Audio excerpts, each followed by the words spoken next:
Hi, welcome to Chris's study. He has asked me to recite poetry. That's right, poetry. Well, my mother is from Ireland, and she would always recite poems and sing songs that were passed down in her family. And one of them that I'm going to recite just the beginning of today is called The Inventor's Wife. And here's a little bit of it.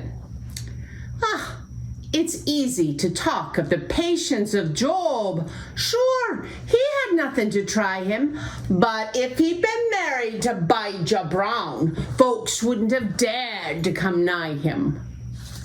That was supposed to be an Irish accent, but anyway. The reason he asked me to say this is his message today is on the patience of Job, which when I was a little kid, I had no idea what he was talking about. But here's Chris.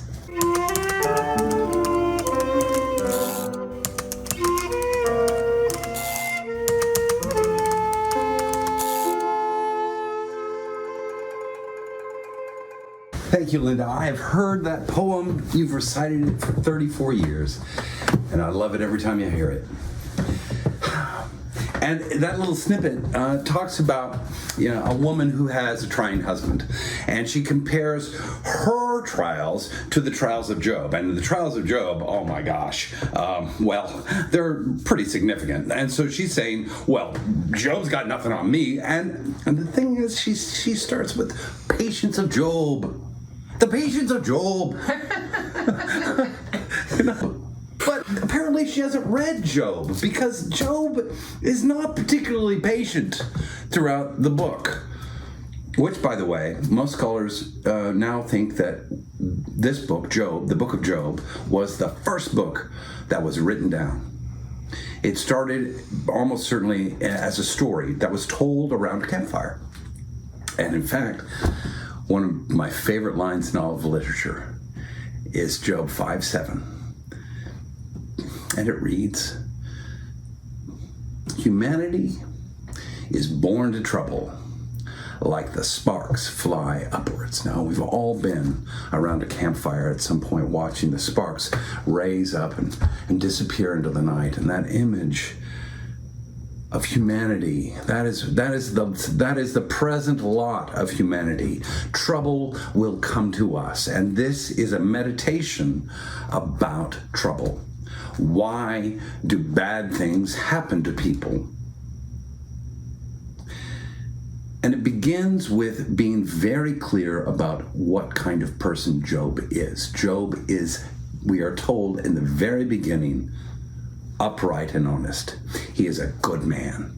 He does all the right things. He pays his taxes. He takes care of his family. He worships God. He prays for his children. He worries about his children. He's a good man. And Satan is walking around on the earth looking at things, and he comes back to heaven, and God says, "Hey, have you seen my man Job? Pretty good fellow, huh?" And Satan says, "Well, yeah, he's pretty good, but he's got everything he wants. Take stuff away from him and see how he acts." So God says, "All right, you can take his stuff away, but don't kill him." So Satan goes back down, and whoop, whoop, whoop, whoop, everything that Job has is taken away. He loses his children. He loses his land. He loses his cattle and his sheep and his goats and his camels. Everything but his wife is taken away. And then he's covered with boils. And he sits down in the dust, literally in rags, and he scrapes the boils with an old piece of pottery. And while he's doing this, sitting by the fire, 3 of his friends show up because they've heard about what's happened to poor old Job, and they want to make him feel better.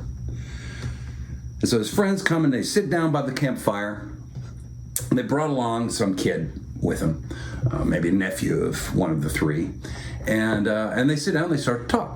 And most of the book is taken up with their conversation, and they're always talking about the fact that Job must have done something wrong. Yeah. this happened to you. You must have done something wrong. Come on, Job, just admit it. If you admit it, then we can start over. We can get through this if you'll just admit what you did wrong. There was that, I don't know, the dalliance you had with that little maid there. Maybe you didn't pay some taxes. You fudged the books a little bit. What'd you do, Job? Come on, we're your friends. Talk to us. And Job is not patient at all, and he says, no, I have not done anything wrong, and I want to know why. And isn't that so human? Isn't that what we all want to know? Because God knows we suffer. Humanity is born to trouble as the sparks fly upward. And as they're talking, Job is refuting. Job is becoming angrier and angrier and angrier. And finally, the young man speaks. And he's the last of them to speak before God enters the picture. And the young man, and because he's a young man, I think that's significant. Because he has a different point of view, because he's a young man. And he's the one that speaks last. So I think we need to sort of listen up a little bit more carefully to what he has to say. And what he has to say is this: Job, listen. I know I'm young, I'm a kid, but here's the problem. Job, you are not suffering because you're sinning. You're sinning because you're suffering. You're sinning right now. And that really opened my heart to a lot of things. It opened my mind to a truth, which is that trouble will come my way. It certainly has. I've had my small troubles. It's hot today. I am drenched in sweat right now. Thank you for that. And it's unpleasant. And I feel a little cranky. Right? And so I'm cranky to other people because I'm feeling uncomfortable. That's a little thing. That sort of thing happens all the time, right? But we also have bigger troubles, and I've had those too. Goodness knows my troubles are tiny compared to some, but I have them, as we all do, because humanity is born to trouble as the sparks fly upward. And I know that very often that because of the way I'm feeling, because of what I'm experiencing and the frustration that I feel, that I then do something to myself or to someone else that is hurtful.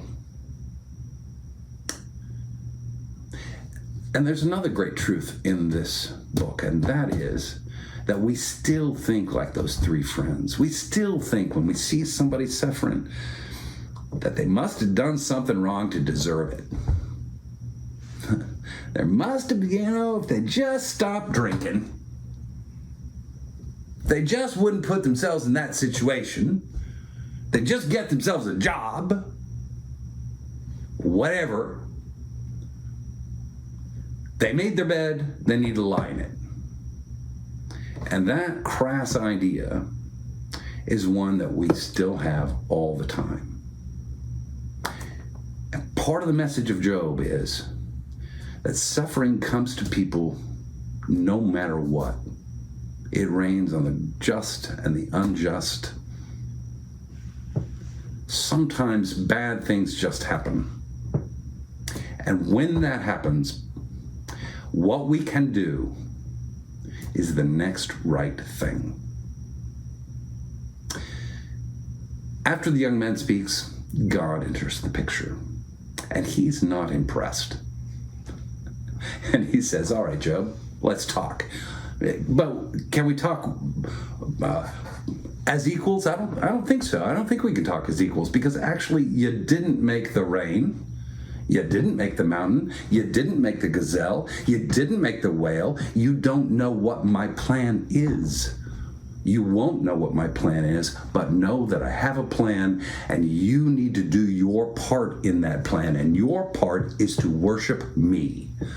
Because if you worship me, you will be able to live in the world despite suffering and do the next right thing. And if you do the next right thing, your life will prosper. I love the poetry in Job. It stands among the world's poetry. And there's another little poem I'd like to end with. It's a poem from the 14th century, from Kashmiri, by a man named Lal Ded. It's titled On the Way to God. On the way to God, the difficulties feel like being ground by a millstone, like night coming at noon, like lightning through the clouds. But don't worry. What must come, comes.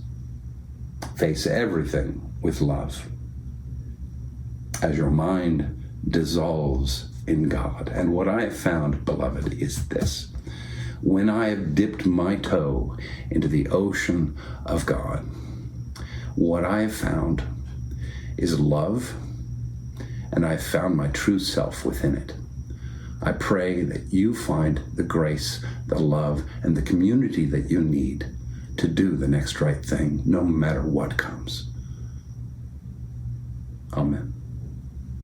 Prayer for Peace and Calm by John Greenleaf Whittier.